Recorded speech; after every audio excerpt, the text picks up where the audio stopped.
Полицијата крена црвен аларм дека низ дигиталните улици кружат фишинг измами маскирани како службени известувања од системот Безбеден град, лажни SMS пораки, мејлови, веб страници и пораки на социјалните мрежи се обидуваат да ги убедат граѓаните дека направиле сообраќаен прекршок и дека за тоа тие мораат веднаш да платат.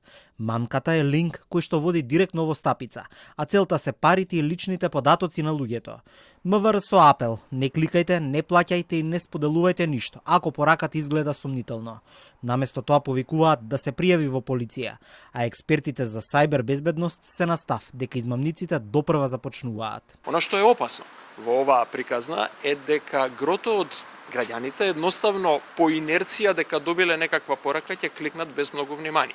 Мојот предлог, знам дека не е ова лесно, знам дека нема да се случи веднаш, е целиот систем да има механизам граѓанинот независно од пораката да потврди дека има прекршок и казна. Правилото што го препорачуваме како сајбер безбедност, како луѓе од фелата на сајбер безбедност, проверете независно, може да се употреби. А добро, јас добив порака. Не кликајте на пораката, отворете си сајт, најавете се со ваша лозинка, ама независно, не од линкот, и видете дали таму нешто пишува.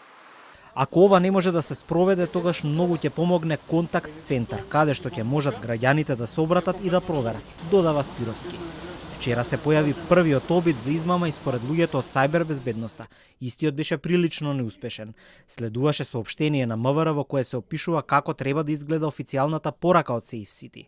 Но тоа упатство за граѓаните е и упатство за измамниците, вели Спировски. Прочитав дека Министерството за внатрешни работи има дадено апел и упатство на што да се внимава.